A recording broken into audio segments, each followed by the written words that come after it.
over into the realm of all things geek. This is part 2 of the books versus movie series regarding the Lord of the Rings. I am here with my friend Skep. Hey, guys. And the lovable Sage. Hi. This week we are discussing the differences in the two towers. Also, as a caveat, you guys will realize in the description below, all of their social media links and links to YouTube channels are in the description if you guys want to follow them singularly. And just a point of clarification, we won't just be discussing the differences between the two towers. We'll be discussing the differences between the movie, The Two Towers, and the book, The Two Towers. Although the two towers involved are dissimilar and have a lot of differences between them and would be an excellent, material for a stream. We're actually not going to discuss the differences between the two towers, are we? Mm-mm. No, not really. I mean, the towers might be dissimilar, but I don't think architectural discussions are necessarily part of today's debate. Although, who knows? A future stream, perhaps. Future. Yep. Sounds like it. Okay, My tower's bigger than your tower. Those of you who are geeky and are watching the stream will realize that the screen cap on the stream is from the Fellowship of the Ring, more than likely close to the end.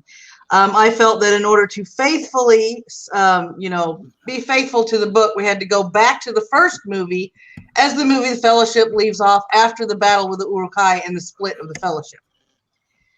So book 3, The Two Towers, chapter 1, is still in the midst of the battle with the Uruk and the sounding of Boromir's horn. There's reasons that I want to go back to this because they got it wrong in the movie. Aragorn wasn't in the midst of the fighting. He was actually tracking and looking for Frodo when he heard Boromir's horn. Which to me makes a difference because he was the first one on the scene to save try to save Boromir. Let's put it that way. Legolas never told Aragorn that, the horn of Boromir as he heard it. So that part is a little bit, that's off in the movie, baby girl. That part is off in the movie. It was just a little, it hit my pedantic side because I'm like, that's not right. I think it's probably pretty understandable if you think about it. What Peter Jackson probably was going for was he said, what's going to be more entertaining to people who mostly are not geeks like us and just dig on fidelity to the books and so forth. But will it be to have Aragorn hunting around away from the action, or to have Aragorn kicking some serious orc butt, in the battle? And I think that's probably the only reason he changed it. Yeah, I mean, I agree. It's it's true, but yeah, I think this is one of those things where again we're talking about legitimate changes between adaptations. Because otherwise, if we actually go into it, none of the orc fighting would be seen. Right. Mm-hmm.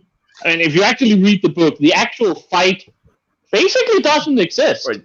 We follow Aragorn throughout the entire thing, and when he gets back, the orcs are gone.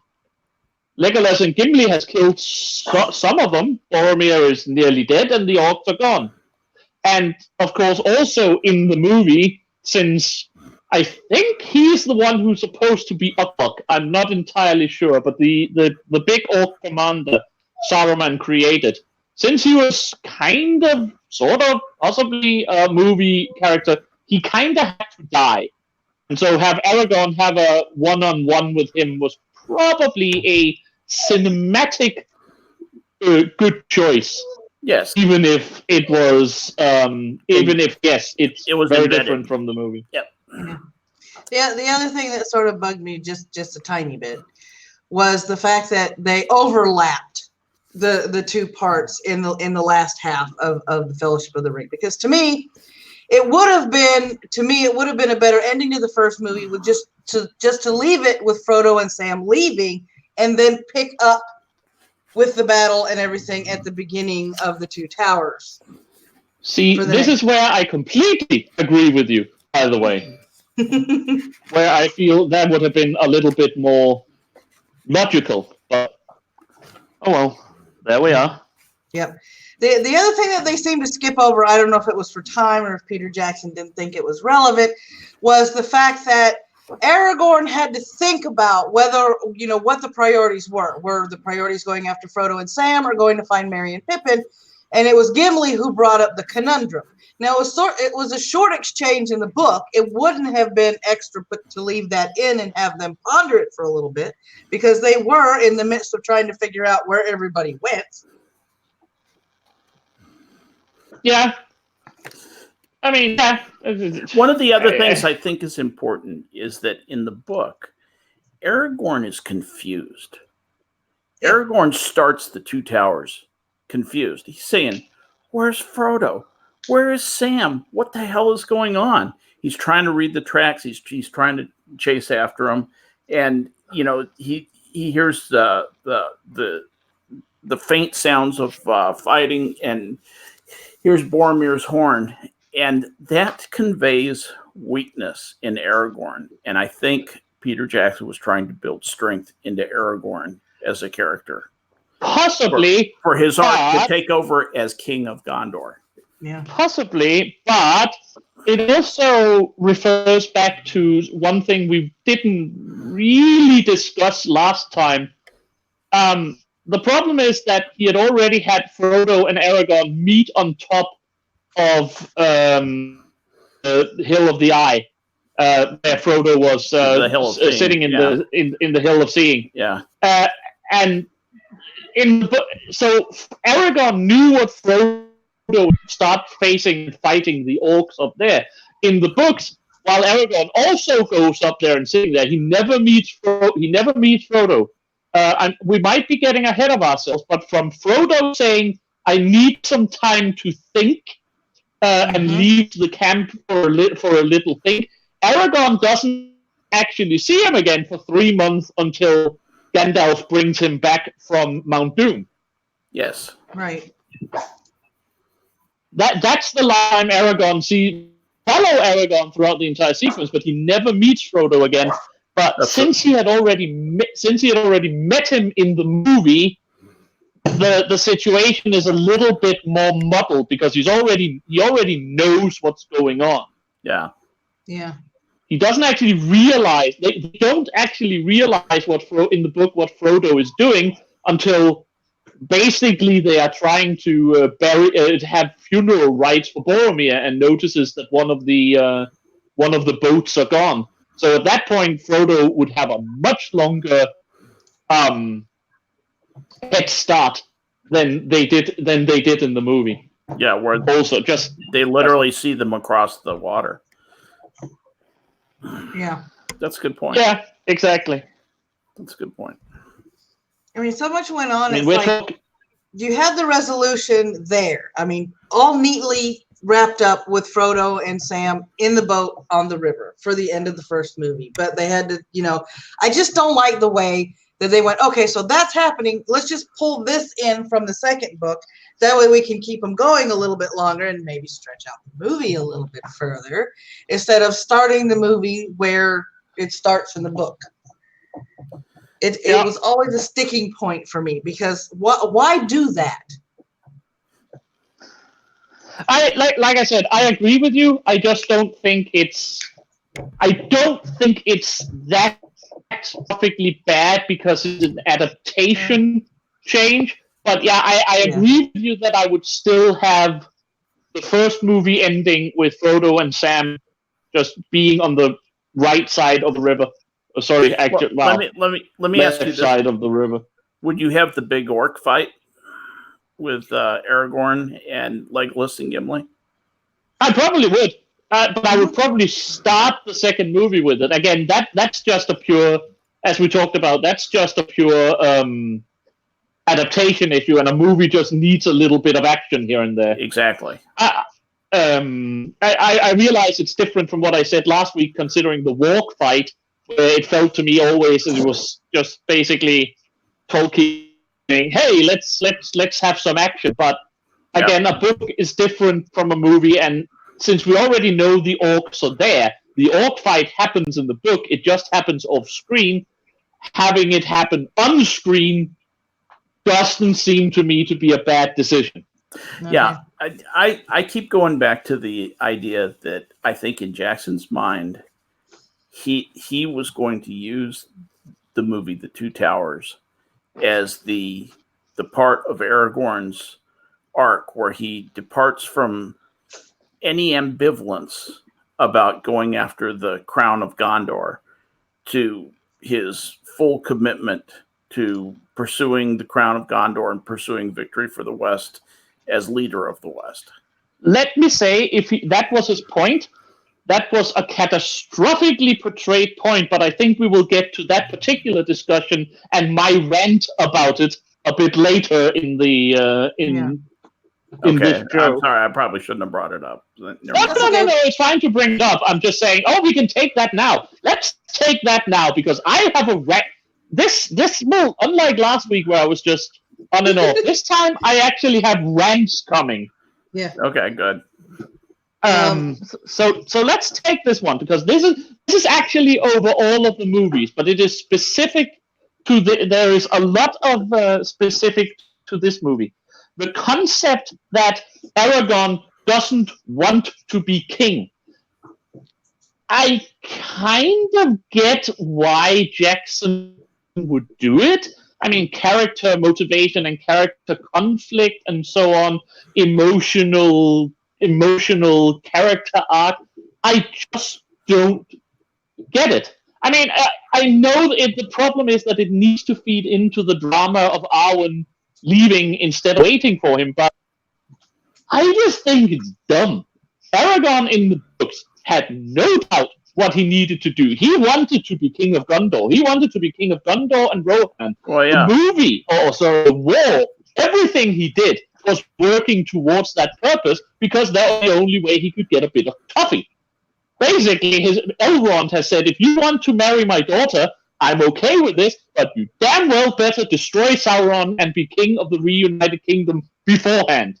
And that was literally everything Aragorn worked on from, way in the appendices until throughout the books. And I don't understand why it wasn't like that in the movie. I think it cheapens Aragorn's character. I think it does to an extent. I think they were trying to set up that, his reluctance to take the reins, so to speak, and be king of Gondor was they were trying to hint at him being worried about falling into the same trap his ancestors did before him.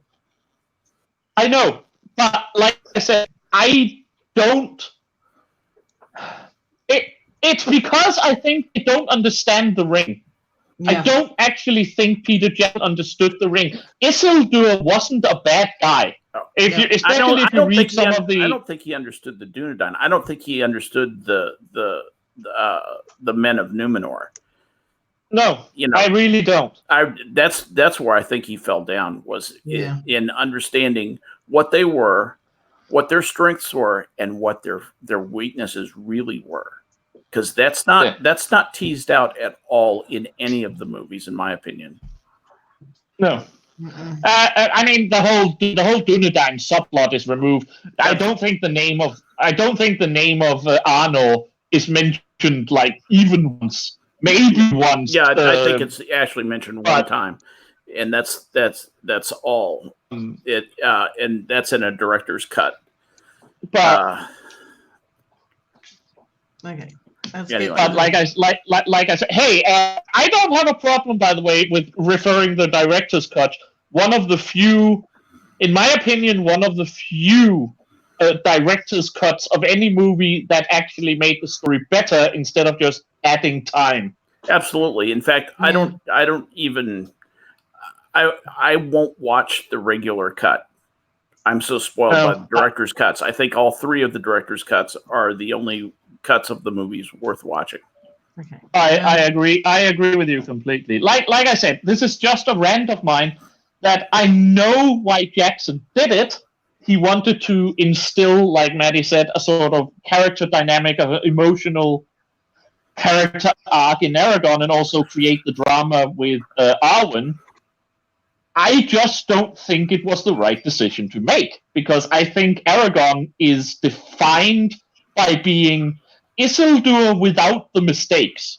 Right. Yeah. And that, I mean, he is regenerating humanity. Humanity has had its own fall or near fall with Numenor, and Aragon is kind of the one who's bringing us back to the ancient grace, if you want to use a term Tolkien would probably use. And I just think that that is a cheapening of one of Tolkien's messages in how he uses the character of Aragon. But I'm pretty sure we will get back to this with the character of Faramir later, and that will be a bit later in this one. Yep. The next thing that we had, that point that you wanted to hit, was Éomer and the massive changes they did with his character. And instead of just having him arrested and put in a dungeon, have actually banishing him from Edoras and not even being there when Gandalf shows up. Skep, do you have anything on this? Otherwise, I will say my piece, so to speak. Well, it just that it changes what happens at Medicel to me. The feeling of what happens there completely. I agree. At the same time, I don't have that big an issue with it. I would have loved to have Éomer there, also because Éomer, Siege of Hornburg, the Battle of Helm's Deep, in the books he's actually there. He rides out with them from Golden Hall and is there all the time, which creates his bond with Aragon, also shows a part of his relationship with his sister, and so on. It creates this very close friendship with Aragon. At the same time, again, we might be getting a little bit ahead of ourselves, but at the same time, Gandalf have to bring reinforcements somehow, and this is a movie. Again, it's not a book. Yeah. I don't think creating the character of Erkenbrand for the sole purpose of having him show up for a 5-minute stretch at the end of the battle was necessarily a good idea. So this is one of those where I'm divided, because I think it's bad not to have for specifically the Aragon-Éomer relationship, also, by the way, specifically the Éomer-Gimli relationship, not to have him at Helm's Deep and in Medicel. At the same time, I think it's one of those situations where for a movie adaptation, they probably had to do something like that, because otherwise, who is Erkenbrand? Why is he suddenly bringing reinforcement at the end of the battle? We've never heard of the man before. Yeah, even in the book, he's like mentioned in one sentence. The book isn't that much different from that. Erkenbrand just kind of shows up, and says, hey, there's this guy Erkenbrand, and he's got reinforcements. What's Erkenbrand there for? Well, he's the guy who brings reinforcements. What do you mean? He's mentioned like one time in the Golden Hall, Erkenbrand has been driven away from the fort, and then 100 pages later, here I am with reinforcements. Exactly. Exactly. I have regrouped. Here I come to save the day. Yeah. Little cavalry call. Yeah, and then he exits the story forever. So. Yeah. So I am okay with what they did. Yeah. I wish they could have found a solution to have Éomer around a bit more, but I'm actually okay with that particular change, just because I cannot find a better solution to the adaptation difficulty myself. I remember when I first read the book, and I wanted to know who this Erkenbrand guy was, and there was no information. I was just a kid. I couldn't find any information on him. The funny part is you can't even find that information in the damn appendices. I know. You need to have the Unfinished Tales book if you want to have an idea of just who the hell he is. Yeah, at least you can get his lineage, but you really can't find out much more about him, or what his life was like, all the interesting things that we love to read. He is some old dude who is a Rohan military commander, mostly in charge of Helm's Deep. Yeah. That's literally what we know about him. And he probably reminded Tolkien of somebody he knew in the army. And so he just wrote him in there and said, there you go. You've got one function, you're going to bring some reinforcements, and you're out of here. Yeah. Well done. It's like the other thing was, I know for theatrical purposes, people have to have something to stick you to your seat and all this stuff. I thought it was really contrived having Gandalf exorcise Saruman from Theoden when it could have been just as theatrically done, having the thunder and lightning strikes when he smacked his staff on the floor in order to get Theoden's attention and snap him out of whatever spell he was in. I know it's quick. I know it's probably not as grandiose as Jackson would have wanted, but I think that would have been better than sitting here and having this basically an exorcism happen in the middle of the hall. I agree. Also because I don't know. Again, it's one of those things. It didn't piss me off, but I think it mean Grima character, honestly. I mean, in the books, Wormtongue was actually, at least in the start of his appearances, was this cunning, clever person who basically turned Theoden into what he is on his own. In the movies, he's almost extraneous because it's obviously just Saruman doing it. Yeah, he's just Saruman's appendage in the movies. But let's see, what was I going to say? Darn it, I hate being old. If I all right, the thing with that Jackson was faced with was he had a lot of stuff that he needed to accomplish. He needed to get Theoden rehabilitated quickly. So he needed to encapsulate Theoden's problem, which he did by saying basically Saruman's taken him over, possessed him, and Grima was just a helper. He didn't have the luxury of getting to explore Grima's character much. In fact, Grima almost could have been written out of this as little as he was used. He's just an appendage. The only thing Grima really does in the movie is to kill Saruman. Yeah. He also goes back to Saruman and tells him, the weakness in Helm's Deep, but that's later on. Yeah, that's true. But there's, Carabine could have figured that out. I mean, there's lots of ways you can handle that. Yeah. The big thing that he does is to kill Saruman. Yeah, you have a Palantir, exactly. Yeah. You have Seeing Stones. You have smart drone crows. You've got a lot of weapons, that still work for you if you're Saruman. Like I said, this was one of those things that didn't piss me off very much because, again, it's an adaptation and it didn't really hurt anything. Yeah. Again, it weakened Grima's character, but in the movie, is Grima's character really important enough to? That's exactly where I came down. To get angry about. I didn't care enough about Grima to get mad about this, and I just sort of blew it off.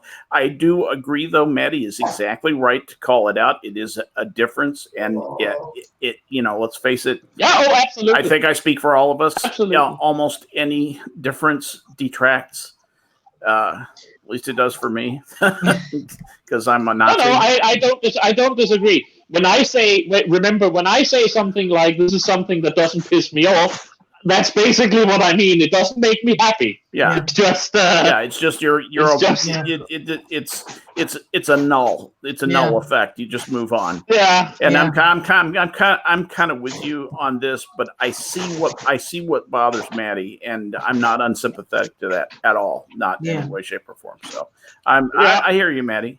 Good on you. I mean, the other thing is, Grima was definitely underutilized because of what they did with the whole possession thing. Oh, yeah. Grima was basically nothing but a Chamberlain with a forked tongue. Yeah, and a knife. Exactly. Yeah. Mm-hmm. Yep. I mean, and that diminishes his character. I mean, he's supposed to be somebody that whittles a worm into your ear, henceforth worm tongue, and just kind of lulls you into this sense of everything's okay. You don't need to lift your fingers. Nothing's wrong with the Rohirrim. No, you're exactly right. Actually, that is kind of an important thing. That the scene where Grima is talking for Theoden to Gandalf when Gandalf enters Medicel, and he says, ill news is an ill guest. I name you Lathspell, and all that. That has no punch because Grima is unimportant, and he's unimportant. At least that's the way I felt. And in the book, that had power. Yeah. And that's kind of a shame. So I'm actually I find myself even more in Maddie's corner now. I see what you're getting at. In the book, Gandalf and Grima feels like they're actually matching wits. Yeah. Yes, exactly. In the movie, they are definitely not. No, he's comes in, overwhelms him, and throws him down. Like I said, I agree. I wish they could have taken their time for that. Yes, but I don't think they had time for it. They had no time. That's exactly right. They would have if they would have left the burial scene out and the part where Theoden was crying and Gandalf was consoling him, because none of that was in the book. True, yeah. But like I said, I'm not happy. I'm not happy with any changes. But if you have to do a change, let me put it like this: every time I have watched this scene, I am just okay. I am never sitting watching this thing and thinking, this sucks. Yeah, that's basically what best I can hope for when they do a change. Yeah. And the call of Gandalf as Stormcrow was actually Theoden in the book, not Grima. Yeah. Okay. I'm going to have to get up and go tell my grandchildren to be quiet. I'll be just talk amongst yourselves. I'll be back in about a minute. I have to get up and go across the house and get them to calm down. Okay. I'll be right back. Sorry. Now, the one thing I want to do, since we're going to go toward let me put the thing on the warg attack, since we're about to get there. The wargs. While Skep is gone, we might take the other thing that happened while they arrived in us, which is you mentioned it. I think it's the difference in the conversations with Hammer. Regarding their tools, so to speak. Yeah, in the movie they just kind of handed them over like it's no big deal. Here's Anduin. Here's my bow and arrow. Here's my axe. Here's Glamdring. We're cool. Yeah. Would you deny an old man his staff? And then they're in. No, it didn't. The book to me had a little more tension because nobody wanted to turn their weapons over. Nope. I mean, and this is basically, this is basically where I missed. That is what I missed. Like I said, the Grima scenes were annoying because of what it did to Grima's character, in my opinion. Yeah. The front door thing was more important because that set the tone for the hostility of the Rohirrim, so to speak, to our heroes, while also making people realize that maybe they weren't so bad after all, because it's quite obvious that Arma knows what Gandalf is doing, and letting him do it. But there are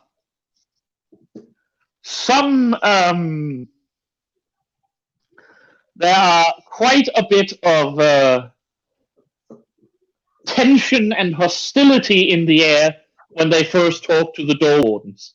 Yeah. Of course, the Door Wardens would have tension and hostility considering what's happening to their king. But that be what be. Let me see here. Here's the exchange here from the book. Sorry about that. Let me see if I can find. Crap! Now I skipped around. Here, my errand is pressing. Here we go.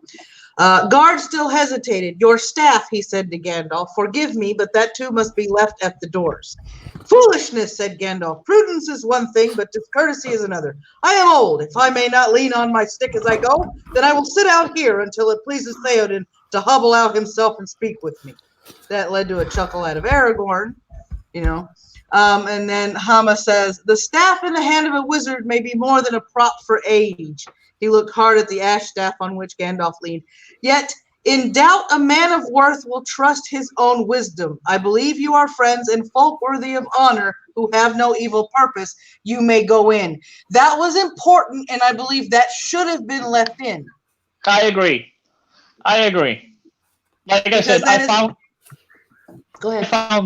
I found that scene, or the lack of that scene, much more important than the change of the confrontation with Grima, considering how little they actually used Grima in the movie when it came down to it. Hell, in the theatrical version, he just disappears since there is no death of Saruman.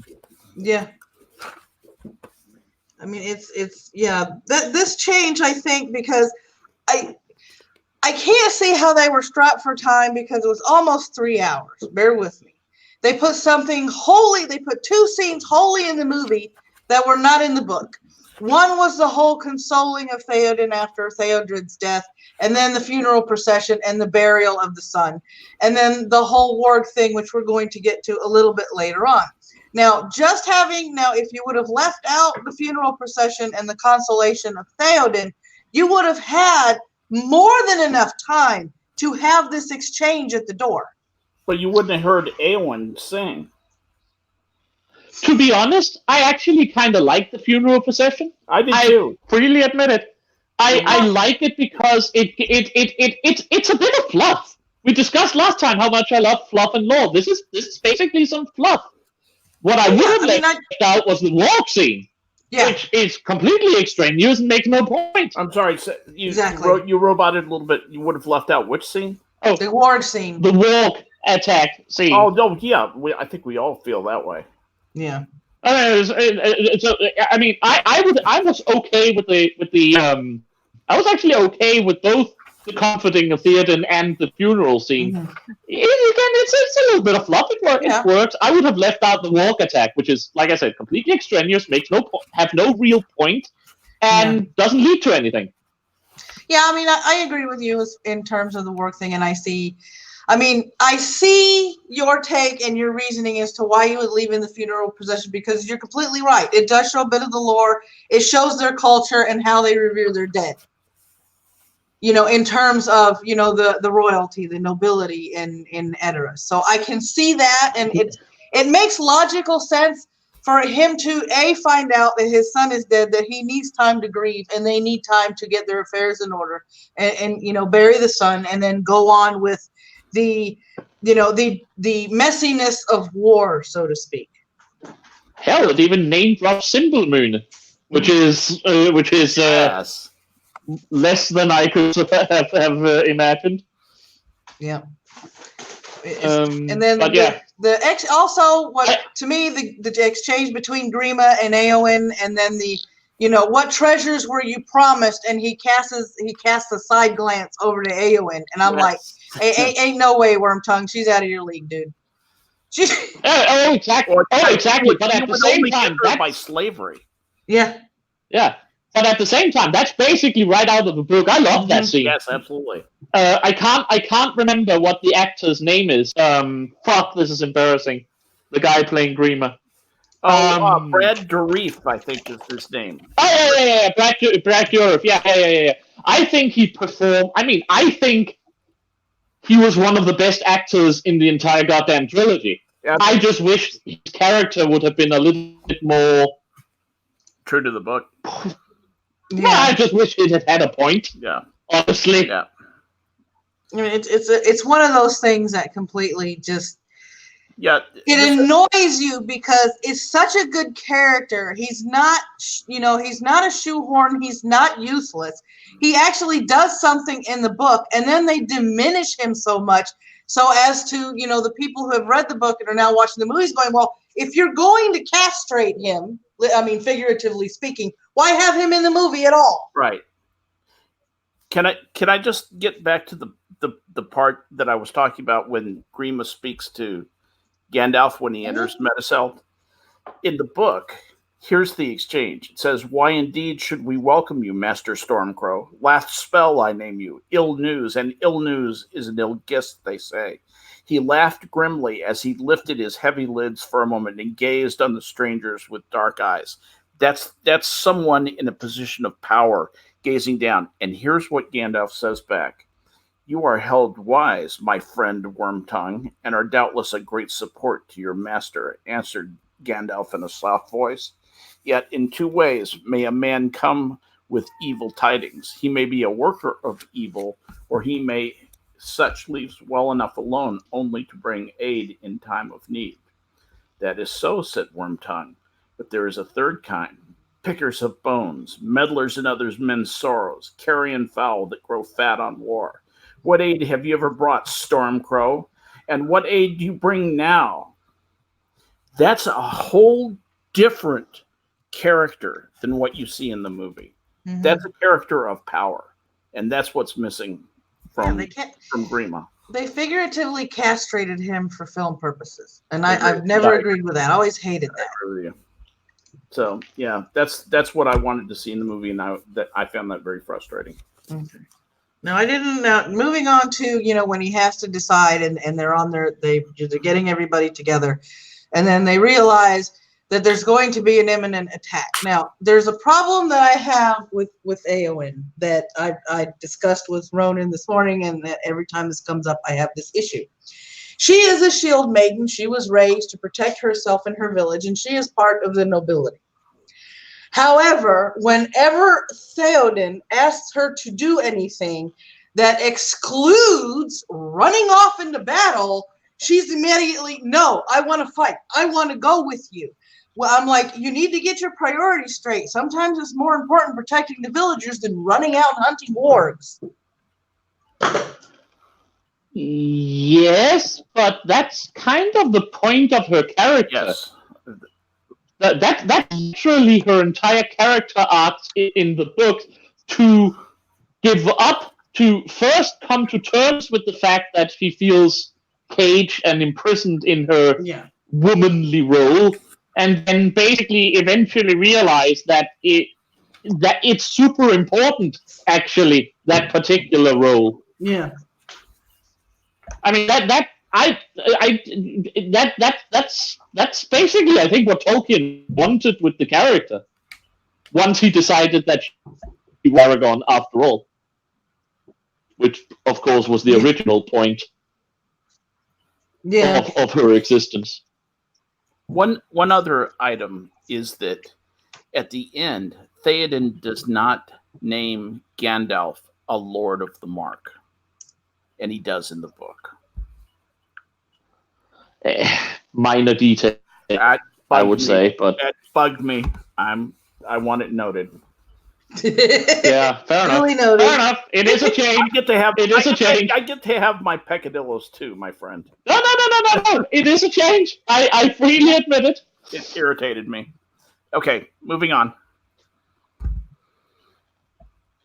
Okay, I'm trying to find the exact passages, because I have the stuff written down, and I actually have them highlighted. Okay, because you have here as one of your points, Éowyn's more overt crush on Aragorn, which is blatantly obvious in the movie, but it isn't so in the book. Because the first time they were greeted, it says, "The Lady Éowyn greeted them and was glad of their coming, for no mightier men had she seen than the Dunedain and the fair sons of Elrond, but on Aragorn most of all her eyes rested." That gives you the hint there. And then 85. Okay, 785. There we go.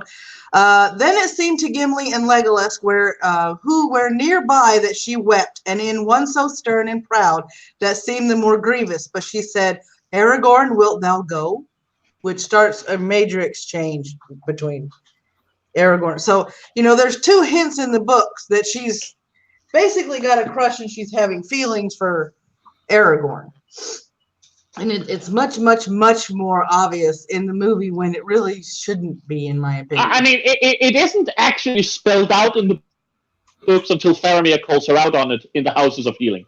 Exactly. In book 3, at the end of book 3, like the very end of book 3. Right. Yeah. I mean, the hints are subtle in the book and few and very far between. So, for them to have it so overtly in the Two Towers, it's like, okay, why do you want to try and set up this possible love triangle? Because it's not necessary. I hate it when they do this crap. That's why I hated it when they put Legolas in The Hobbit. Oh, that fucking irritated me to no end. That is a very, very long rant, I think, for all three of us at a future day. Oh my God! You don't even want to get me started. Holy shit! That's kind of what I wanted to prevent, actually, so we could get on with. I'm curbing my tongue, even as we're still only at a rest, and we haven't touched what's going on the other side of the Anduin yet. I know. So, let's leave the Hobbit out of it just for a little while. Let's get to the part where Faramir is nice to Gollum in the book. All right, so what should we do? Should we stick to the war story until that's done, and then switch to Frodo as the book would have it, or just change back and forth to follow the movie? I think we should follow one theme all the way through. And since we're at Everest, let's stick to Aragorn and company. Let's get Helm's Deep done and all that stuff. Yeah. So. Okay. Let me see if I have anything down here under my pet peeves for anything else. Nope. The rest of my stuff is Faramir and Fangorn and Frodo and okay. So we have Gimli and Legolas, and the fact that they basically the only thing they didn't do to Gimli is paint Harlequin or mime makeup on him and had him running around to the fucking horn. No kidding, boy! Have you got the handle on that? This is a dwarf lord. First of all, he's not a clown. We've already agreed that the warg thing should not have happened. But dwarves are masters of melee hand-to-hand combat. Those that seek the path of the warrior. Why on God's green earth would he swing at a running warg at him, knowing that the sucker's going to fall on him, instead of putting himself in a strategic stance so it wouldn't? Oh, but it's so funny to have the corpses piled on Gimli. It's so fucking funny. I hate that scene. I really don't like it. I giggled. I giggled too, but I mean, I giggle because the actor is playing it really well. But like I said, God, I just wanted the whole walk attack. I want the walk attack scene in the Two Towers as much out of the movie as I wanted the walk attack scene in the book out of the book. Yeah. Oh yeah, on the way down to Moria. Yeah. Yeah. Yep, I'm with you. I mean, that of all the characters. Let me put it like this: they also turned Pippin far more into a comic relief than he is in the books. Absolutely. And strangely enough, Sam a bit less into a comic relief than he is in the book. Yep. Sam has a lot more funny scenes in the book than he does in the movies. But he's positively cute in the book. Yeah. Pippin is turned into a comic relief, but from the Two Towers onwards, things does change after all quite thoroughly for him. I don't think ever in the movie do they take Gimli seriously, and it pisses me off. They don't, because first of all, okay, I'm going to nitpick for a minute. They're on the wall. The battle's about to happen. We all know that knowing that the wall is taller than he is, he's going to look for a recess or a crack in the wall so he can see what the hell is going on. Or he would have brought his own box instead of having to suffer the abuse of Legolas. Right. And the whole exchange between don't tell the elf, that would not have happened. He would have gauged the distance, realized he wouldn't have been able to leap the distance, and instead of going through the whole argument, he would have said, toss me. That's right. The whole thing about tossing a dwarf was ridiculous. Ridiculous. And then you have, I'm trying to find in Moria, but anyway, sorry, it just pisses me off. Okay. It's aggravating to all of us too, because I love Gimli. Me too. I'm a Gimli advocate. Yeah. I am absolutely a Gimli advocate, and the thing is, I don't have a problem with them giving him comedic bits. They made I don't have a problem with it at all. Yeah. I have a problem, yes, with them turning him into a fool, turning him into the bumbling sidekick. Yep. Mm-hmm. Yeah, me too.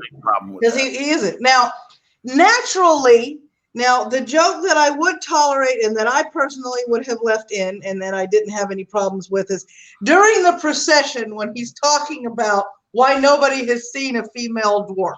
Oh, yeah, but I mean, that's basically taken from the book. That's what I mean. That's comedy. That's humor. You can have a strong... Hell, Aragorn has the same thing with being, 87 years old. Yeah. It's like, it doesn't take away from Aragorn. Why do you have to create a character for Gimli where it takes away from him being a strong, heroic character? Yeah. Why do you have to turn the dwarf into a clown? Yeah. I don't get it. The other part is, I thought it was cute in the theater when he was blowing the hands away when they were in the paths of the dead.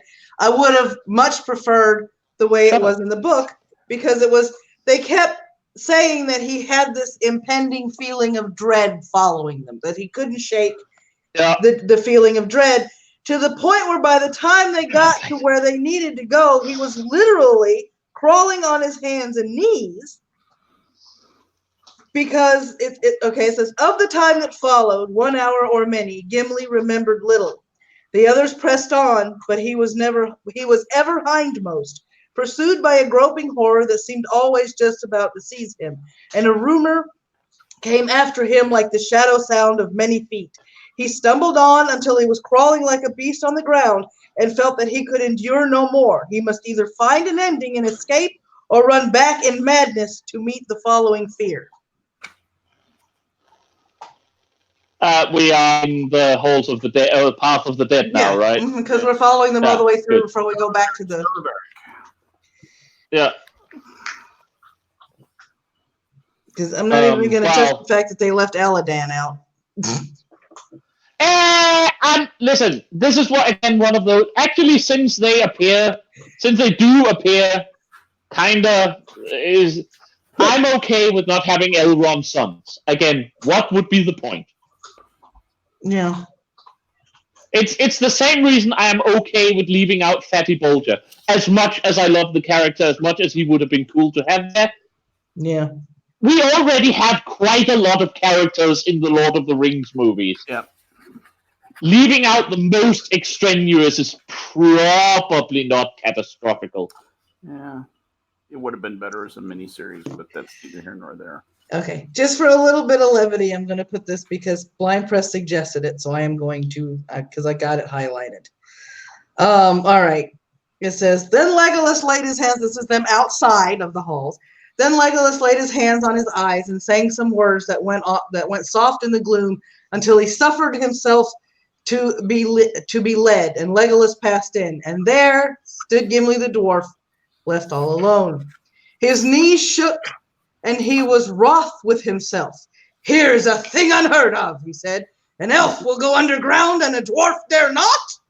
With that, he plunged in, but it seemed to him that he dragged his feet like lead over the threshold, and at once a blindness came upon him, even upon Gimli, Glowin's son, who had walked unafraid in many deep places of the world. So, yeah. To me, this gives you the gravity of the situation through somebody who's lived underground all of his life, not wanting to enter a place that is literally in a mountain because of the fear of dread, because of the dread he feels. Yep. And then they tried to make him the comic relief, don't look down. And then he sees the skulls, and all of a sudden he's like, and I'm like, this just really could have not been a thing. Thanks. Again, now we are in. That just proves it because that's in Return of the King, both book and movie. So we're getting ahead of ourselves, but it just shows that it goes all the way through. Yeah, and I just feel Gimli's character deserved better. Yes. No matter what Lexi says in the comments. So there. Take that. So there. Okay, so they are riding to Helm's Deep. I think we are getting to Helm's Deep now. Yep. I guess we all agree we don't need to say anything more about Aragorn's fall off the cliff and the whole walk attack thing. No, because it basically only exists for a bit of action to show off Legolas's bow skills, and I don't know why they had Aragorn fall off it. False drama? I don't know. It needed some action right there. Well, I mean, it makes nothing. no sense. Yeah, it makes no sense because no ranger, upon realizing that their weapon is stuck, would have held on to the thing over a cliff. Screw the logic. What's the point of having Aragorn fall off the cliff? Yeah. What does it lead to? He is back with them 10 minutes later. Right. Like, okay, in the movie it might actually be 20 minutes, but that's literally it. There's nothing to it. He doesn't have any adventures. He wakes up in the water, says hi to his horse, ride up to the others. Nothing happens. It's totally pointless. Yeah. It's not as if he even misses like the first bit of fight. Oh, God, it's so pointless. Yeah, I know. And Lexi, just for a little bit of trivia for you and the horse. That whole scene with the horse waking up Aragorn was not trained. The horse did that on its own. He wasn't told to do that. They had that in the behind the scenes in the deluxe DVD pack. That yes, in fact, he was acting and he was acting unconscious and all this, and the horse just walked up, nudged him, and laid down next to him. And I'm like, oh, that's awesome. I know. If it's not true, it's a great story. Can we jump to the Hobbits for a second? Okay. And I mean the Western Hobbits, i.e. Merry and Pippin. First of all, of course, they have one of the most while the fight between Éomer and his riders and the orc band that lets them escape. I don't have anything to say. Basically, from they are captured until they reach Fangorn. Everything is as close to the book as you possibly can, I think, without having things drag too much. Yeah. I don't know if you guys have anything, but I would say that from them being captured and until they end, things are basically as close to the book as I think a movie can get. Yeah. I mean, there are a few changes, but nothing of any sort of real. They hit all the high notes. You get the orc drought. He drops the cloak leaf thingy, cloak pin. So other than that, things are fine. I would like to point out though that during the fight where Éomer and his riders attack the orcs, there is one of the biggest sort of immediate movie mistakes of there where the hobbits are crawling with their hands bound. Pippin rolls onto his back while a horse sort of rears up above him and puts his feet down while he rolls out of the way. And while he's doing that, his hands are suddenly untied and then tied again afterwards. Yeah. That's only relevant because it's fairly famous, because there was the one I noticed while I was actually watching it. And I'm usually very bad at noticing that sort of bit. But actually, in the movie, I noticed that one. Very good. Yeah. The only other semantic or pedantic thing that really got me between, since it's fresh in my mind, started last night and finished it up this morning in the movie, is the fact that it was brought up by Pippin when he heard the trees move that it could be Ents, when in the book they didn't know anything about Ents until they actually went into Fangorn Forest. Not that I saw in that exchange with them trying to get away from the orcs and the Uruks. To me, but I want to move quickly on from here because we've already spent an hour on this, and I have a very long rant coming in a short second. Okay. Probably the biggest pet peeve I have of the entire goddamn movie series, or including The Hobbit. It's that bad for me. Holy cow! So the the hobbits go into the woods. Yep. They have the, at least in the extended, they have the moment where they are caught by basically the Willow Man that they have transplanted from the old forest down to Fangorn. Right. They are walking around with Treebeard. All of that is fine enough. I mean, there are some changes, there are some stuff left out, but again, adaptation, not a problem. However, they go to the end mood, leaving aside that we don't see Bean, who I would have loved to see, if nothing else, just name drop, because he's actually pretty cool in the book. But the end mood goes on for a couple of days, as they do, and end with the Ents deciding not to fight. Yeah, and here I will like to rant for about 20 minutes about why this is like the most stupid decision Peter Jackson has made in his entire goddamn relationship with the Lord of the Rings. It introduces probably the biggest bloody plot point in the entire movie series, and it's totally pointless. Okay, so the hobbits decide, okay, they're not going to fight. Fine, drama, whatever. I don't like it. I don't see the point. In the books, the Ents were already basically deciding to fight. Pippin and Merry was basically just a small pibble that started the whole thing by giving them an impetus to actually get off their tree asses and go out and do shit. Yeah. But again, I get the drama. Pippin gets a chance to be a bit smart with his father from harm closest to danger thing, which I don't see why Treebeard of all people would fall for that.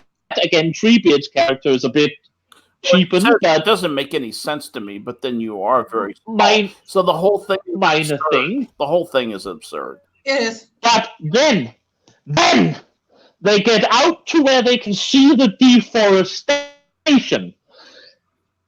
Tell me why a race of creatures who we have already been told can think and talk to trees, telepathically talk to trees, are not aware that this deforestation has happened. That's a huge Tell problem. me how they don't know this. Tell me how the fuck Treebeard goes out, see the trees, he has moved away from the end mood, goes outside, see the trees, cries out in pain or horror or disbelief or whatever it is, and immediately the entire Ent race comes out of the tree line. What the fuck are they doing?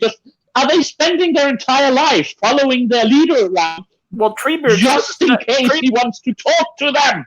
Why didn't Treebeard? Why would they not know that this has happened? It's beyond stupid. It introduces a giant, massive, hopeless plot point for a drama that's irrelevant, pointless, unexisting, and destroys Tolkien's lore. Fuck, I hate this scene. It does, and I mean, I agree with you. And to me, I have so many different reasons why I don't like it. That's one of the main ones.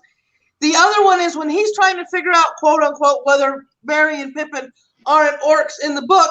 He goes through out loud a list of all the creatures that he has heard of through the forest, through the roots, through the creatures of his forest and beyond. And I believe it's Merry that finishes the rhyme and reminds him that hobbits exist. Well, admittedly, he doesn't actually know hobbits exist.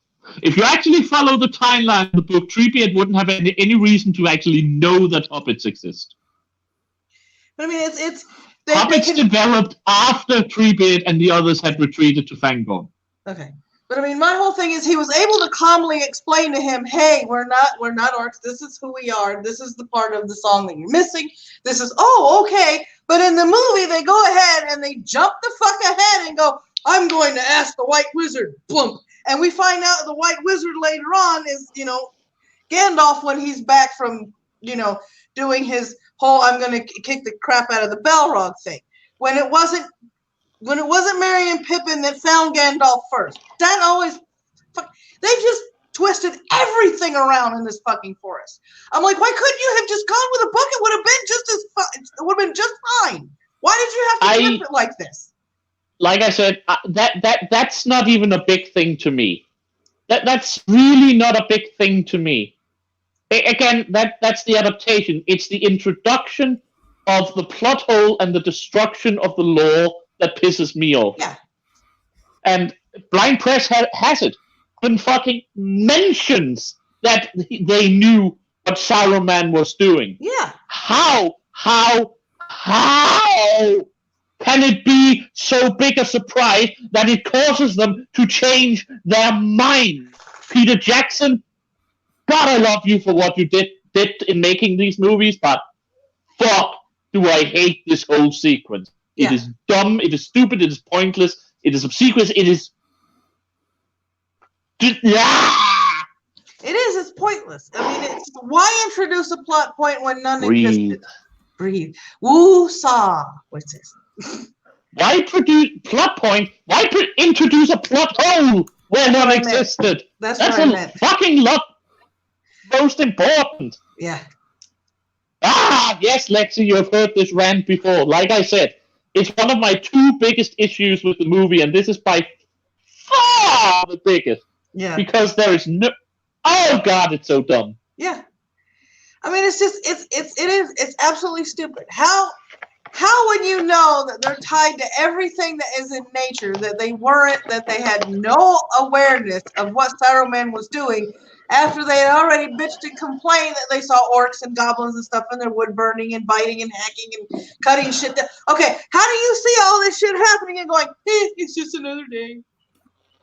I agree, by the way, that having Treebeard bring the hobbits to Gandalf is a change, and I don't think it's a good change. At the same time, since we don't actually see the communication with them, and we meet Gandalf before we jump back to the hobbits, it's perhaps not plot destroying to the same degree as the whole, in my mind. Yeah. Okay. If we had seen Gandalf when he dropped the hobbits in front of them, that would have been one thing, but we don't actually, and they do. I mean, let me give Jackson credit again.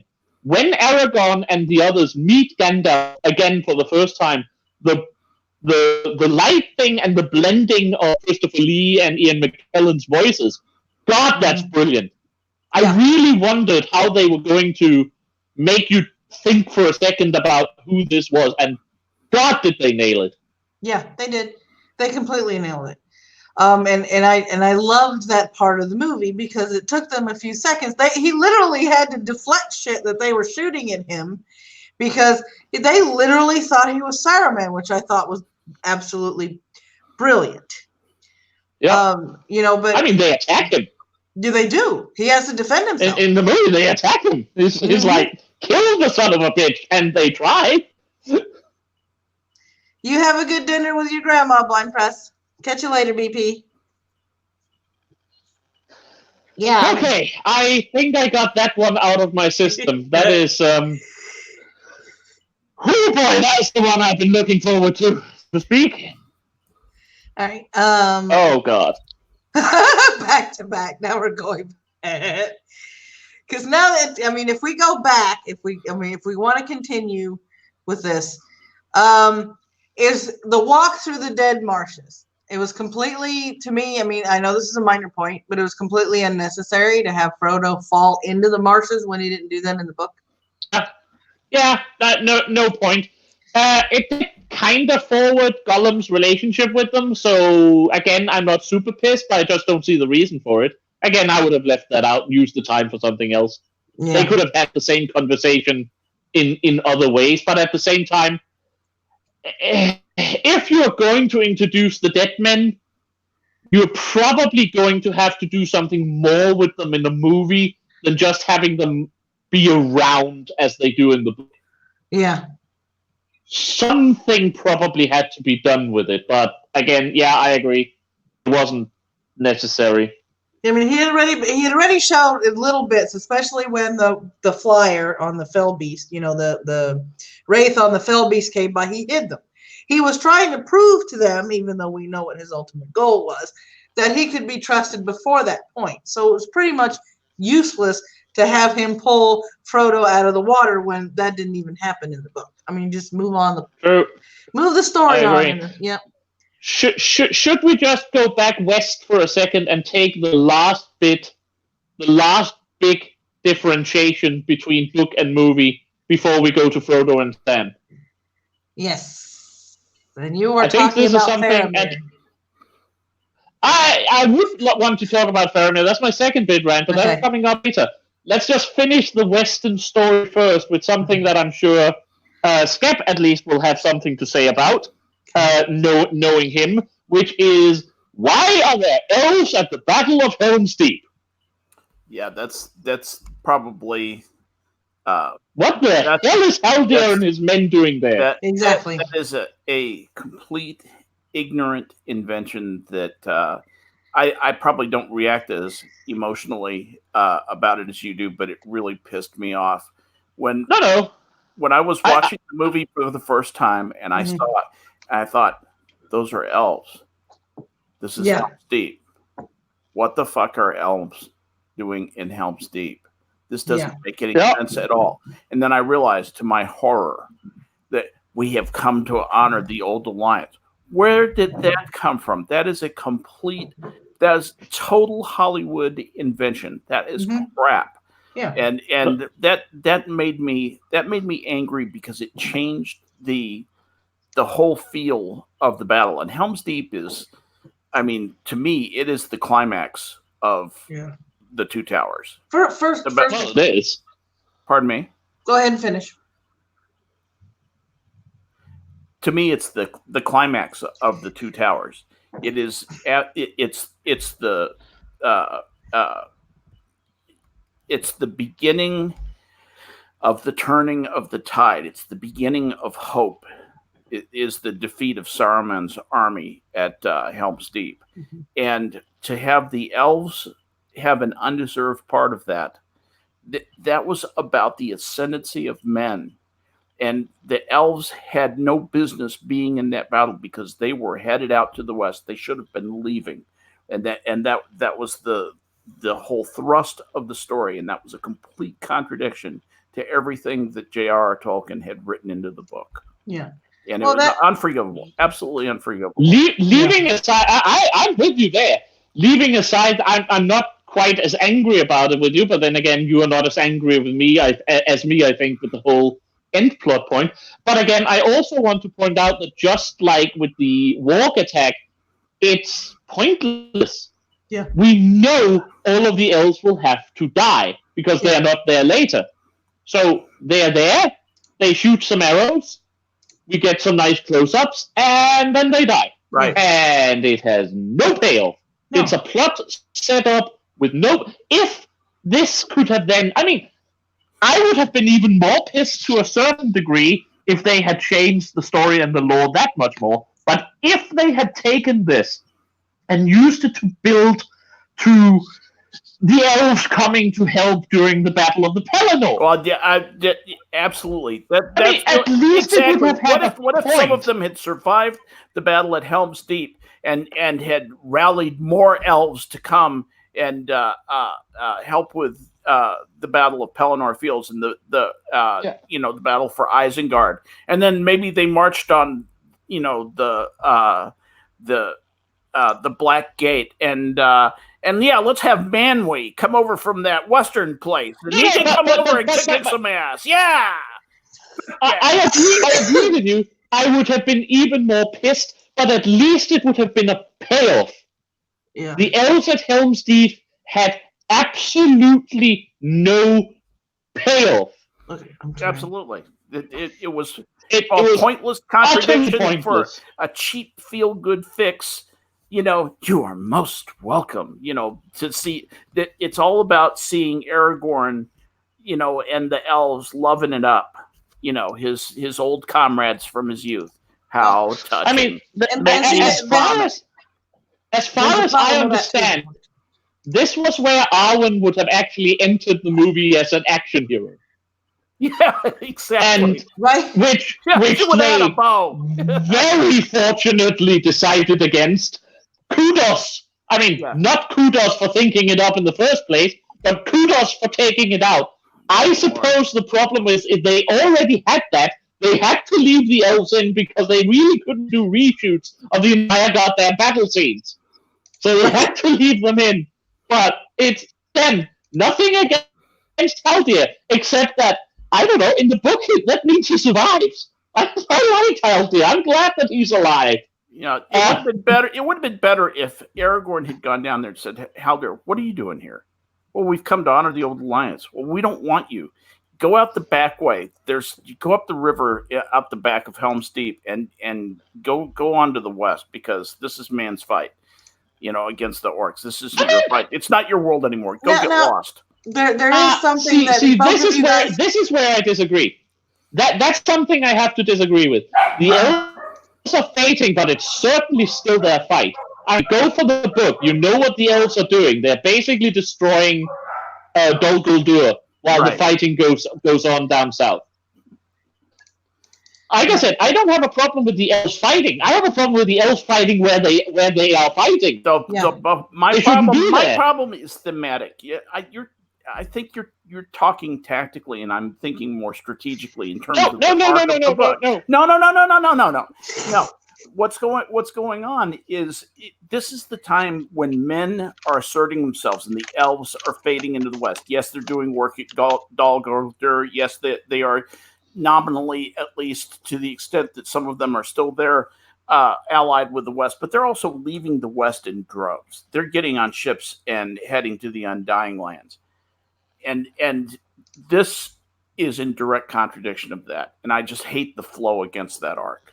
I agree. I just don't like the idea that the elves are that humans say that the elves are supposed to go away. It's supposed to be a tragic event, not a positive one, after all. But it's an event, though. It's a thing, and it did well. Anyway, that's fine. Well, the other part is, I mean, you know, the semantics and the location of it. He says he comes from Rivendell, when the closest elf village that's fighting shit around Moria and Dol Guldur is Lothlorien, which means these are from Lorien. Yeah, these are from Lorien, but in the movie, he says, "I come with word from Elrond in Rivendell." So, did you start out as soon as the Fellowship left? Did you know this was going to happen today? So you figured you had to leave as soon as the Fellowship left? Because you had an extra 250 miles to make. Just so you know. Jeez. Really? It's like trekking across Texas, for goodness sake. Anyway, I think we can agree that this is something that both I and Skep are very much against. Very much against. We're agreeing violently. If they weren't supposed to be there, then they shouldn't have been there in the movie. They weren't in the book. They weren't mentioned anywhere in Helm's Deep in the book, so they shouldn't have been in there in the movie for any reason whatsoever. None. I agree. Let me otherwise say that I think the movie version of the Battle of Helm's Deep is awesome. Yeah.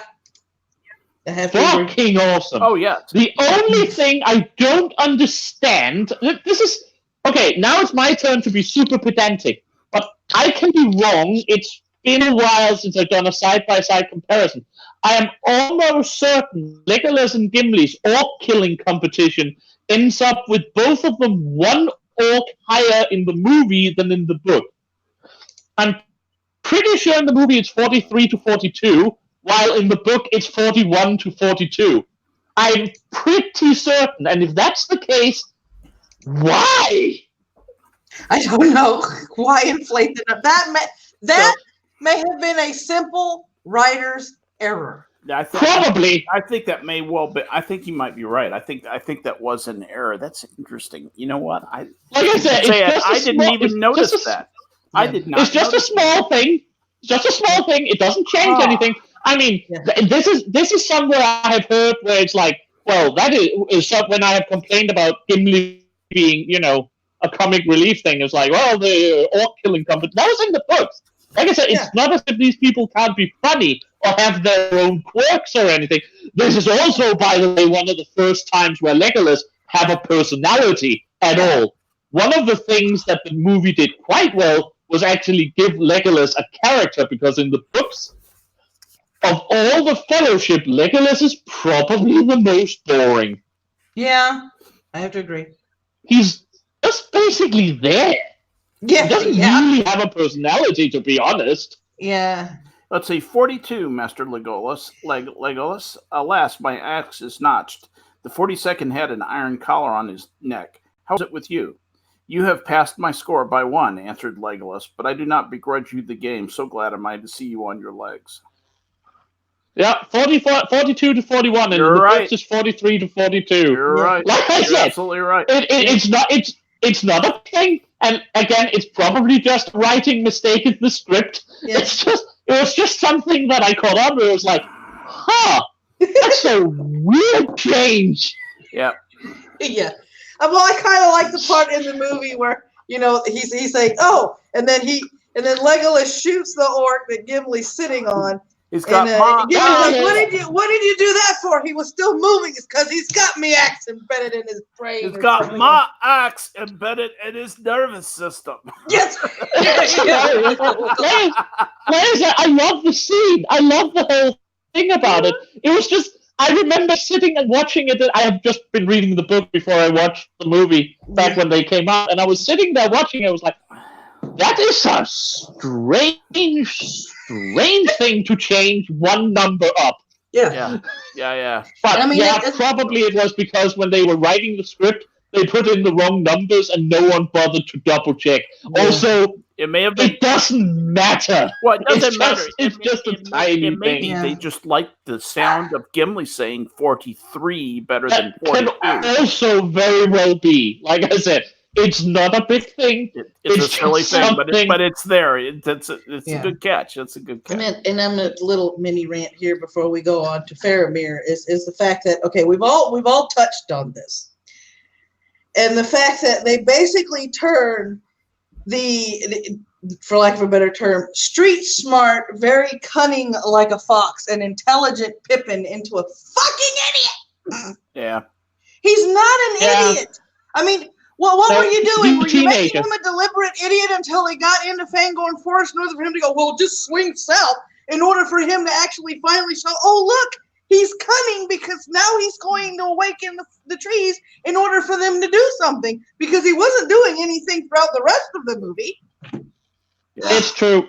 He is, it's true. I mean, Pippin is not an idiot. Pippin is a teenager. Mm-hmm.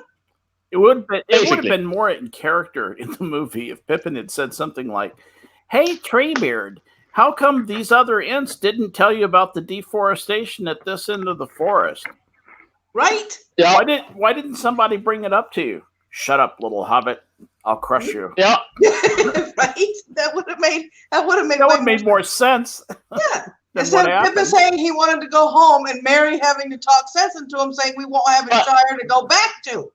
Yeah. I agree. I'm just saying, because Pippin actually becomes a more mature character as the movies go on, unlike Gimli, who remains the clown, I'm not quite as angry about it as I was about Gimli's derailing of character. He gets some dignity in the third movie. There's no doubt about that. Yeah. When he joins the Tower Guard and so forth. I mean, they basically turned a dwarven lord into comedy relief, which is really sad. Gimli's character is so well done in the book. They didn't need to diminish that, because we've already agreed there are parts in the book that's masterfully written that has humor in it, that wasn't forced, that wasn't shoehorned in, and that wasn't made to make anybody look like a court jester. I just don't like the dwarves get short shrift. You know, they were created by a god who was a hobbyist, who was creating beings for fun, not to get into Silmarillion territory here, but I like to see the dwarves get their respect, because they were a race of immense dignity, and they just get treated like crap in the person of Gimli. It really pisses me off. I mean, that is one of the things. Okay, we have to turn to Frodo. I have one more point to make regarding this thing then. Okay. That is one thing that the Hobbit movie actually got right, in as much as they treated the dwarves in general with a bit of respect. Yeah. But what I wanted to point out is exactly, I don't want you to read this because it's very long, and we do need to get on with it if we want to end this. We're going to have a 5-hour stream if we're not careful. If we go over to about 2:30, 2:30 would probably be what? 3:30 would probably be 2 hours, so we can cap it off then. But like I said, I just want to have one point mentioned. Okay, I may have to leave in about 10 minutes. But okay. In the book, when Gandalf has met the others, he's bringing messages from Galadriel. Mm-hmm. And Aragorn and Legolas get these very personalized, very moving songs or poems she has written about them. And Gimli basically gets a, "Hey y'all, how you doing?" And I mean, since we're talking comedy, it's just like the others get this very long and involved poetry verse, and he gets a, "Hey man, how you doing? I hope everything is well." And he's like, what? What is that? Like I said, that's comedy without turning him into a clown. But I think we have walked around in that enough. And if Skep needs to go, we need to go to Frodo. Yeah. Let's say Frodo's travel up until we have already mentioned the Dead Marshes, where again him falling in the water was possibly pointless, but if you're going to have the dead men, you have to do something with them in a visual media such as the movie. But can we otherwise agree that we can basically skip Frodo's journey from the beginning of the movie up until they meet up with Faramir? Absolutely. Yeah. I'm in favor of that. And let's get everything is about as close to the books as it's probably adaptationally possible to get. Oh yeah. In fact, I would even say, just to put a capstone on the Dead Marshes part, that's about the way that it looked in my mind. That was very close to the way mostly. Yeah, of course there are some differences, but hiding from the fell beast and the wraiths, that part of that scene felt exactly like what it was in my little brain when I was a little kid and I read them for the first time. No, it's not different for me either. But anyway, so they meet Faramir, and in the book, Faramir is, wise about the ring. He treats them with dignity. He even treats Gollum with dignity. It's very different in the movie. He's stern because he's a military commander fighting a losing war. Right. Yeah. But he's a good, wise character, and this is not so much necessarily a change from book to movie. I have an issue with the changes that are going to come from book to movie, but again, the changes of Faramir's character is leading me on to it. Does any of you have anything to say before I go into my second giant rant? One quick thing. Yes, I do. Okay. And it has to do with Faramir has the, he was always thought by his father of being a wizard's pupil, and being the, ever wanting to affect the wise and, intelligent and know more than everybody else. The thing that just pissed off his father, who admired Boromir, the pugnacious, soldier type. And then in contradiction to that, Faramir acts like the consummate warrior. He acts like you would expect Boromir to have acted when he meets the hobbits. And that's different from the book. So that I'm just pointing that out. So, all right, rant away. Great one. That's basically the point. The destruction of Faramir's character is probably, of all the Faramir redeem themselves with how they treat Faramir later, but the original destruction of Faramir's character in the Two Towers movie is the character bit that I hate the most. Aragorn is the great hero, one that we can't really identify with because he is the great, almost inhumanly perfect hero. Faramir is supposed to be the best of humanity. He does have a little bit of the original Dunedain blood in his veins. Tolkien actually says it runs fairly clean, but that's the point. He doesn't have elf blood like Aragorn. He's not brought up in Rivendell. He is just the best of humanity. He is everything humanity should be. Everyone else, Faramir is like the general example of how we could be, and that wisdom and nobility he displays in the books are basically Tolkien's way of showing, listen, elves are better than men in many ways, but men are certainly someone that is worth, paying attention to, rooting for. We are getting the fourth age, which is the age of man, not because men are like pushing out the elves, but because they goddamn deserve it. And they are showing that through Faramir. The whole point of him wanting...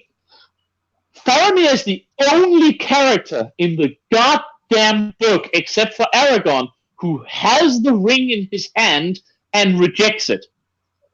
Mm-hmm. Faramir in the book has the mental and has the wisdom and mental fortitude to say, no, this is Sauron's evil. It will never lead to good things. I will do whatever else must be done, but I will not try to take this thing and use it because it will not lead to good things. It's a wisdom that even Gandalf, Galadriel, and Elrond can't display. Faramir does it. He is probably the single most noble character in the entire book, and these scenes are ruining that, and it's pissing me off. Yeah. Because it's ruining what Tolkien wants to say. It's ruining Tolkien's message, and it's ruining Tolkien's idea of what humanity is and should be. Yep. I'm done for now. Well, no, that's all I was saying. Less forcefully, but that's what I was trying to get across, was that Faramir's character is fatally changed by the movie, and a great good is lost in doing that. Very sad. Yeah, they did him a disservice. Go ahead. No, I said you had the quote, right? Mm-hmm. Where he tells Frodo why he's not going to take the ring from him. Yes. This is, but fear no more. I would not take this ring if it lay by the highway. Not were Minas Tirith falling in ruin, and I alone would save her. So, using the weapon of the Dark Lord for her good and my glory? No, I do not wish for such triumph, Frodo, son of Drogo. Yeah, like I said, it's such a display of wisdom and nobility that no one else in the book gets to do. And it just annoys me that we've lost it. It shows why Aragorn basically falls in love with this guy the second he meets him. Yeah. And platonically, obviously, but probably. We don't know. But I mean, he is what Boromir should have been. He is what Denethor could have been before the Palantir, but again, that's getting ahead of ourselves. Yeah. It just annoys me that they ruined the most noble character in the book. Yeah. The most noble man. I know what they wanted to do. They wanted to enhance the power of the ring, enhance Frodo's suffering by just showing how everyone was affected by this thing, no matter what. I don't think it's necessary, and I think it's cheapening. I think it's cheapening Tolkien's views on humanity. It's cheapening humans. It's cheapening the race of men. Yeah, but they did that several times for different reasons during the movie. During the movies. Yeah. Which is, I mean, when you want to do what Tolkien was doing, is basically saying there is hope for humanity, there is nobility in the world, there are men out there that want to and are doing the right thing under the most hellish of circumstances, and you go and you take a character like Faramir and go, okay, let's make him look like an asshole that's completely obsessed with the ring, like his older brother, and then, let's make him just not even pay attention to what's going on around him, because, why should somebody who's being overwhelmed every time he turns around by the enemy have any sense of anything? Let's just, throw him in here. Let's make him interrogate Gollum about, to get to the bottom of the ring and why Frodo's here, when in the book, in the initial introduction, Faramir recognizes Frodo after a short exchange, and he already knows what Frodo has on his person. Yep. And he doesn't want any part of it. Nope. And it's just, yeah, that annoyed me to no end too. Why do that to Faramir? Why? There was no reason for it. There was no cause for it. Agreed. Yep. There's no point to it. Anyway, moving onwards. Again, the next big change. Sorry. I'm just about to turn into a pumpkin here. Okay. I'm going to have to leave in just a minute. All right. That's fine. I'm sorry, dude, but I'm sorry I had to. I'm sorry I had to start later today. No worries. It's just just schedule conflict. Sorry about that. Yeah. Don't worry. Next week will be better. Either my dad will be out of surgery or he will be dead. No matter what, I'll have time. No. I hope he's okay. Seriously, best to your father. I'll let you know tomorrow after the surgery. He should be fine. Like I said, it's keep us in the loop, okay, bud? Yeah. All right, kids. I'm going to withdraw. Thank you so much for having me on. We'll do this again next week, right? Mm-hmm. Yeah, absolutely. And we'll be doing it at noon Central Time. Back to regular time. Back to normal, so to speak. Very good. I will catch up with you guys later. Thanks a lot. Yeah. Mm-hmm. Cheers. Bye. Okay, so the next big change is, of course, that Faramir, because of his change in personality, has decided to bring the hobbits directly to his father with the ring. So he takes them to Osgiliath. Two things here. One of them induces another plot point, destroys one of the book's biggest points. The other one is a bit more just nitpicking. The one, if he's going to bring the ring to... I get why he wouldn't kill Frodo or anything. I mean, it's still Faramir. But why is he letting Frodo have the ring? Just take the damn thing. Right. Put it if you're afraid of carrying it, put it in a box.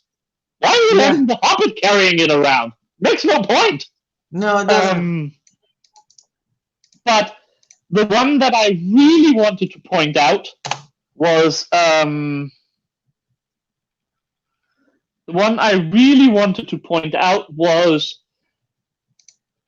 Sauron knows the hobbits are out and about. Mm-hmm. I'm absolutely certain Sauron kind of knows that the hobbit had the rings originally, but Sauron specifically believes, because he cannot, evil cannot comprehend good.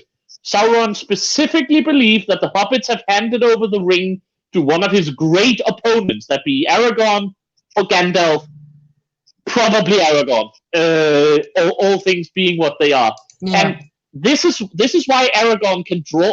We're getting a little bit ahead of ourselves, but this is why Aragorn can draw his attention to the Black Gates, despite bringing, honestly, a very pathetic force to challenge him. Otherwise, Sauron could have simply, had the gates closed, focused on finding Frodo. Yeah. But he doesn't know where he knows some of his men have caught a hobbit down near his fortress, but he doesn't know who Frodo is. He doesn't know why Frodo would be interested. He just thinks he's a spy, honestly. But having the Nazgul seeing Frodo with the ring in Osgiliath kind of gives Sauron a reason to take his Palantir and follow this annoying little hobbit that he knows have the ring. Yeah. Up until he is caught, at which point the movie should be over. I realize you can say that he might think he doesn't know that the hobbits are actually going towards Mordor after that. That is fine, he doesn't. But he still probably knows they are being caught in, being caught at Cirith Ungol, at which point the rest of the movie should be pointless. It just introduces the plot hole of having Sauron knowing that Frodo has the ring, that the Hobbit still has the ring at this late stage. Yeah. Yeah, which I see your point. which destroys the reasons why Frodo actually is capable of sneaking in. Gandalf says it again. We're later. We're in Return of the King, but Gandalf says it specifically. We must turn his gaze away. The best thing Sauron could do was to say, "Fuck this war. I have all of my troops. I can end this war whenever I want. I am going to ring Mordor with 9/10 of my army, making sure no one gets in and out, and then just taking it from there." Mm-hmm. Yeah. Of course, their greatest advantage is that he cannot, for his entire existence, understand that anyone would want to destroy the ring rather than to use it. But even then, yeah, again, it's a minor thing. It doesn't make sense. It's a change from the books. Yeah. Change from the books are by definition not optimal, and it introduces at least a minor plot point. So yeah, I think it's stupid. Yeah, it is. I mean, what? Because first of all, we all know from reading the books they're not supposed to be in Osgiliath to begin with. Faramir helps them in the book to continue their journey out of sight of Sauron. Yep. But so it's like, why would you? Okay, now one of the Nazgul knows that, you know, this hobbit has the ring. So now vicariously, so does Sauron. So now Sauron knows who to look for. Also, what is it about that scene that makes Faramir change his mind? Is it Sam's wonderful soliloquy? Which is honestly, I know people who have seen the movie says that Sam's little "there is good in this world, Mr. Frodo" is very moving. I think it's cringy, honestly. Yeah. Mainly because I do not realize that, you know, some anvils have to be dropped, but it's dropping an anvil of Tolkien's point on someone's head. It's, you know, telling rather than showing is what it is. And even then, Faramir just sees Frodo standing against the Nazgul. Sam pulls him away, says some stuff that Faramir probably can't hear, and then he changes his mind and lets him go. Well, we just see that short scene of him looking at the Nazgul and Faramir witnessing it. What I think may have happened that we didn't see was Faramir noticed that Frodo had left and was walking mindlessly toward where the Nazgul was. And he saw a little bit more than what we're giving him credit for, because he sees, in seeing what happened, I think it snapped him out of wanting to take it to Minas Tirith, because he said, okay, if this is what happens with a hobbit who's charged to go and destroy this thing, what would happen to my kingdom if I brought it back to my father? Absolutely true.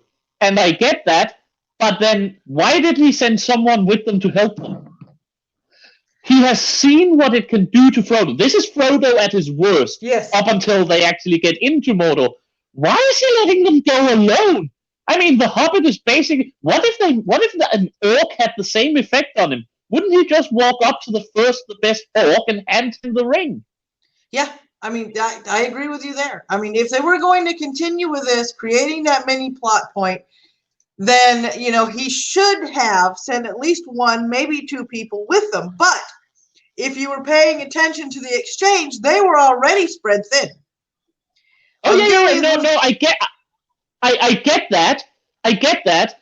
I am just saying, seeing Frodo at his worst is probably then not the... It wouldn't make me think, right, I am sending him into Sauron's very own realm, unprotected or unguarded. Right. Because that's the way to do it. Like I said, this is what happens when Tolkien's plot is not faultless, it's not perfect, perfection doesn't exist, but it is very well thought out, and it is very much worked over many, many times. Yeah. This is what happens when people try to improve upon it. Yeah. And you can't, and it's just making things worse. Yeah, it is. It's creating plot holes where there were none. Yeah. You know, it's diminishing the telling of the story.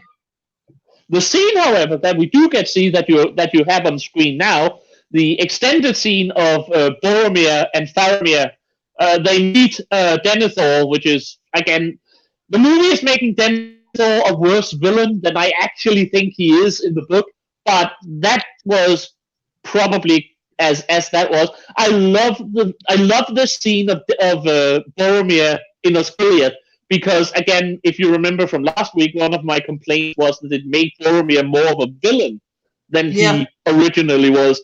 This is basically seeing Boromir as he probably should have been for... Whoa. That was my probably should have been for at least most of the time. Mm-hmm. I say my whole thing is, you know, we have this complete eradication of who Faramir is in the movie. And add to that, on top of that, the sheer basic "I don't give a fuck about you" attitude from Denethor. And I'm like, okay, look, I know Denethor has a favorite, and maybe I'm seeing things, but it wasn't to this extent in the book. No, not until... It certainly wasn't. Not until... Denethor, again, we're getting ahead of ourselves. We'll get to Denethor's character later, probably next week. Yep. But Denethor didn't fall into complete despair until Boromir is dead. Yeah.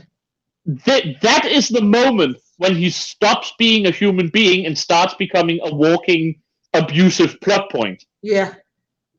I am certain he would have been a harsh father. I am certain he would have shown favoritism towards Boromir. It's outright stated that he does, but the emotional abuse that he is subjecting Faramir to from the start of his appearances in this, no, I don't think he would. Again, I don't think he's... Again, they're trying to turn people into villains who aren't. Yep. Denethor is not a villain. Denethor is a tragic King Lear-esque character, but he's not a villain. And they are basically turning him into a villain in order to show Faramir's reason for being the way he is. But if they hadn't turned Faramir into that, they could have kept Denethor. I actually think we'll get back to that next week. I think Denethor's emotional travel would have been more interesting if they had shown his fall into despair and madness rather than basically having him start out there. Yeah, I agree. But I actually think we're done. The movie ends here. Yes, the book continues for a little while. Actually, the whole Shelob thing is in the book. It is in the Two Towers book. But again, that's something we can take next week. I think we're basically done for now. Yep, we are. And on that note, if you would like to follow Skep on any of his social media or channels, those are in the description below. Along with Sage, you will see two sets of links, one to his history channel and his Sage Twitter, and one to his T-Rexes, because they do reviews. Go watch my dinosaurs, people. They have done reviews of this exact movie. They have problems with the amount of towers, but they have done a review of it. So, until next time, next week, same day, next week, noon Central Standard Time, unless something unforeseen happens and we have to push it back. If you haven't subscribed, well, that button is nice and bright red. You know what to do. If you haven't hit the bell, well, it's as fickle as a pregnant woman in a grocery store that skipped a meal. So, hit it and hope for the best. And we shall see you here next time. Bye. Bye.